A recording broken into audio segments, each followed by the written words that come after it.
What's going on, guys? In this video, we're looking at the two big trades the Hurricanes made today. At least they're big for the Hurricanes, with Brent Burns joining the team at 34%, along with Lane Peterson there, and they gave up peanuts. Steven Lorentz, E2, Makanaimi, a third-round pick. It's actually the worst of their two third-round picks. Like, absolute masterclass today by the Hurricanes and how to utilize your cap space to make your team better. They made another trade, too, for Max Pacioretty with the Vegas Golden Knights. They got Pacioretty and Coghlan for nothing. They cover future considerations. I mean, Pacioretty for free is one thing. The fact that they got paid to take him by also getting Coghlan, pretty solid young defenseman, is insane. So, from the Hurricanes here for Brent Burns, we got to add, those extra players there. Steve Lorentz, Makanaimi. Really, it's basically nothing. You can see Lorentz there is like almost the lowest value forward on the team. And then hopefully Makanaimi's in game. He is actually on the block. And then again, it's the lower of their two third-round picks next year. They actually only have the one right now, so we'll do the 2023 third there. And again, this is for Brent Burns, 34% retained, which is insane. Makes him like a $5 million player. They actually do want Brent Burns, so I think the crazy thing too, obviously he's like an all-offensive defenseman. He had like 50-plus points last year. I know he's really old now, like 37 or whatever, but he's still a solid defenseman. You can play him at forward if you really wanted to, so 34%, $2.72 million to be exact. And then with him, they also sent Lane Peterson to the Hurricanes. I feel like Peterson and Lorentz are pretty much, interchangeable players. All right, guys, so I'm going to move around some more players to make this trade work, but now it does. Brent Burns there, 34% retained, the Hurricanes, for essentially a third-round pick and, like, an okay prospect goalie. I think Peterson for Lorentz is basically, a lateral move. I still can't believe this one. Like, with the amount the Sharks are retained, I feel like they should have just done 50% and trade him for a second or a decent prospect somewhere, but maybe this is the best offer they had. I feel like there's no way Hurricanes say no to this one, and yeah, trade's accepted. And next year, guys, we're trying the Max Pacioretty trade. I still don't understand this one. Like, the dude's getting older, obviously, 33 years old now, but you can see 87 overall with my roster. $7 million there is a lot, but he's such a good player. He put up almost a point per game last year. He scored 30 goals 6 times in his career. Like, it makes no sense to me how you have to give this guy away for free. Like, not a single team was willing to go up a third-round pick, a second-round pick, a prospect or something. Like, I don't know, maybe everyone hates Vegas. That's just insane to me to think about. And then not only did they give him away for free, they also had to add Coghlan, who's a pretty decent, like, young top-6 defenseman. Probably just like a third-pairing guy, but still not bad for his age. And then again, we got back nothing. We got back future considerations, so we'll do another 7th-round pick here in 2027, just like the Matt Murray trade.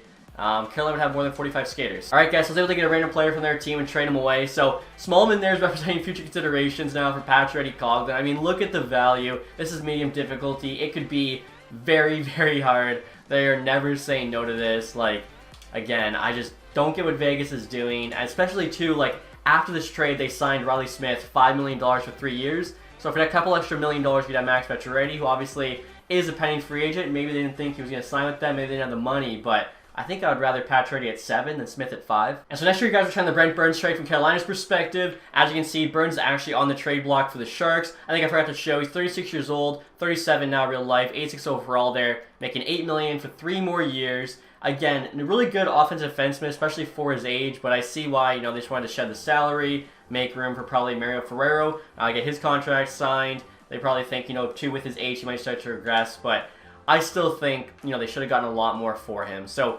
34% retention. The computer really never likes to retain salary on a guy, like, past 1 year, so even if it wasn't for that, I think, there's no way they're still saying yes to this. Like, the value's not even close. San Jose would have too many goalies, so we'll take back just their lowest value goalie, Aiden Hill, I guess. Let's do Malinchuk there. So, yeah, like this trade's on medium. It could be on very easy. There's no way it's ever going through. And yeah, trade's rejected. And next year, guys, we're trying the Pacioretty trade from the Hurricanes' perspective. I'm sure this is going to shock the world when they say no to giving us Pacioretty and Coghlan for free in exchange for future considerations. So, yeah, I mean, the trade will go through, but look at the value. Yeah, trade rejected again. I don't even think very easy this thing's going through. And honestly, guys, just looking at the trade here, I know, like, Pacioretty's, getting up there in age. He's making a lot of money, but still, Carolina had the cap space. I'm trying to think of a bigger fleece in, like, the past decade, maybe more, than getting a multiple 30-goal scorer plus a solid young defenseman for free. Like, nothing comes to mind. This has to be one of the biggest fleeces ever. In terms of those two trades, guys, if you can even call them that, more like a couple of robberies. This is what the Hurricanes lineup is looking like. I've got Teravainen, Aho, Svechnikov right now on the first line, with Jarvis, Nichas, Pacioretty on the second, Kotkaniemi, Stahl, Kasha on the third. They also signed Kasha today, which I thought was a pretty nice move. Often hurt, but when he's not, he plays pretty well. Fast, Peterson, Martinook on the fourth line. Defensively here, I've got Slavin, Burns, top pair. Slavin usually makes any offensive defenseman playing with him do amazing. Look at Tony DeAngelo last season. Burns should be no different. Pesci, Shea, second pair. Jake Gardner, Ethan Bear on the bottom pair. Jake Gardner's supposed to be healthy for next season. Ethan Bear still isn't signed, and there have been some trade rumors with him, so if he does get traded, I think Dylan Coghlan slots in there, and they still look pretty good. Obviously, real life, there won't be any -3 chemistry. Goaltenders are the same there, Anderson and Ranta, so Hurricanes are looking nasty. I mean, when you get two really good vets like Pacioretty and Brent for free, obviously your team's going to get a boost. They did lose Vincent Trocheck, Max Domi, Niederreiter, but overall I think they're a much better team today. And I'll give you guys your first look at both Pacioretty and Brent Burns on the Hurricanes. Right there you got Patches, number 67. It doesn't look too bad. I'm trying to think. This is third team now. Montreal, Vegas, Carolina. I think that's all he's ever played for. Brent Burns, same thing. Minnesota, San Jose, and now Carolina.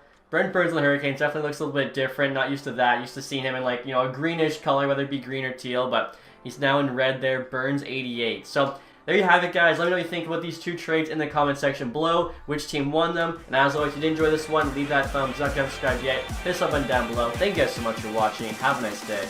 Goodbye.